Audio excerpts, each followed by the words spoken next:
Party ഭൂരിഭാഗം party പരിഗണിച്ചാക്കുന്നത് KSUക്കാരെയും അല്ലെങ്കിൽ youth Congress സംസ്ഥാന ഭാരവാഹികളെല്ലാം ഗവൺമെൻറ് പീഡർ നിയമനത്തിൽ ഇടം പിടിച്ചിട്ടുണ്ട്. അതുപോലെ കോൺഗ്രസിൻ്റെ പല പോസ്റ്റ് സംഘടനയിലെയും ആളുകൾ മുൻകാല KSUക്കാരെ ഇടം പിടിച്ചിട്ടുണ്ട്. മുൻകാല KSU സംസ്ഥാന ഭാരവാഹികൾ നിയമിതരായിട്ടുണ്ട്. പിന്നെ ഈ ഇന്നലെ പൊട്ടിമുളച്ച ഈ വിവാദമുണ്ടല്ലോ, ആ വിവാദം അനാവശ്യമായിട്ടുള്ള വിവാദമാണ്.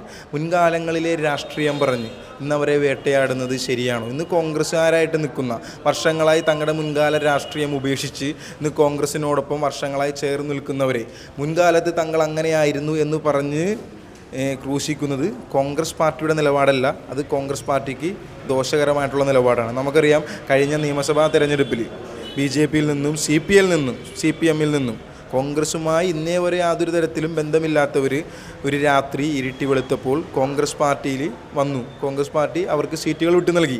അവരെല്ലാം ഹൃദയത്തോട് ചേർത്ത് നിർത്തിയവരാണ് നാമെല്ലാം.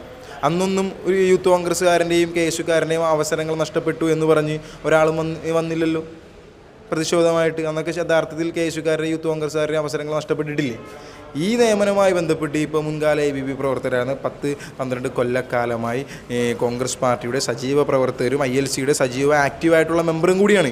KSUക്കാരുടെ അടക്കം നിരവധി കേസുകൾ പ്രതിസന്ധി കാലഘട്ടത്തിൽ പാർട്ടി പ്രതിപക്ഷത്തിരുന്ന സമയത്തെല്ലാം കോൺഗ്രസിന് വേണ്ടിയും KSUവിന് വേണ്ടിയും കേസുകൾ നടത്തിയ ഒരു വക്കീലിനെയാണ് ഇവർ മുൻകാലത്തെ രാഷ്ട്രീയം പറഞ്ഞ്, അത് സത്യമാണോ എന്ന് പോലും അറിഞ്ഞുകൂടാ, അതിനൊരു തെളിവുമില്ല. മുൻകാലത്ത് ഇത്തരക്കാരായിരുന്നു അല്ലെങ്കിൽ അവരുടെ കേസുകളിൽ അപ്പീർ ചെയ്തിട്ടുണ്ടെന്ന്. അഡ്വക്കേറ്റ് പ്രൊഫഷൻ എന്ന് പറയുമ്പോൾ അറിയാമല്ലോ, ജാതിയും മതവും രാഷ്ട്രീയവും നോക്കിയിട്ടല്ല കേസുകൾ വക്കീലന്മാരെടുക്കുന്നത്.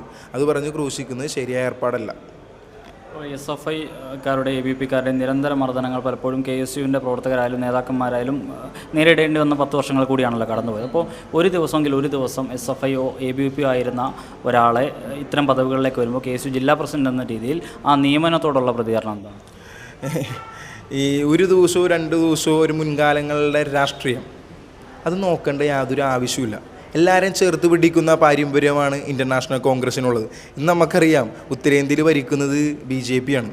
ഇന്ന് അവിടെയുള്ള ഭൂരിഭാഗം നേതാക്കന്മാരും BJP നേതാക്കന്മാരാണ്.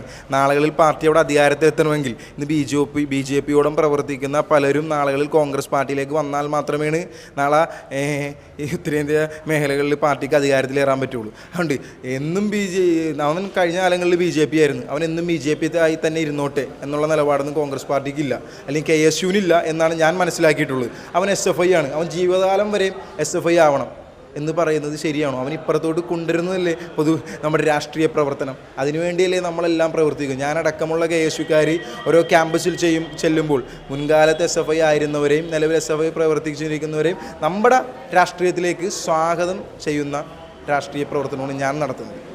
ഈ അലോഷിയുടെ വിമർശനങ്ങൾക്ക് പിന്നിൽ മറ്റെന്തെങ്കിലും താല്പര്യങ്ങളോ ഉദ്ദേശങ്ങളോ ഉണ്ടോ? ഈ അലോഷിയുടെ വിമർശനങ്ങൾക്ക് യാതൊരു തരത്തിലുള്ള കാമ്പുമില്ല. ഇത് ആരെയോ തൃപ്തിപ്പെടുത്താൻ വേണ്ടി, ആർക്കോ വേണ്ടി നടത്തുന്ന ഗൂഢമായ ലക്ഷ്യത്തോടുകൂടി നടത്തുന്ന വിമർശനമായിട്ടാണ് പൊതുസമൂഹത്തിനും കോൺഗ്രസ് പാർട്ടിയുടെ പ്രവർത്തകർക്കും തോന്നിയിട്ടുള്ളൂ.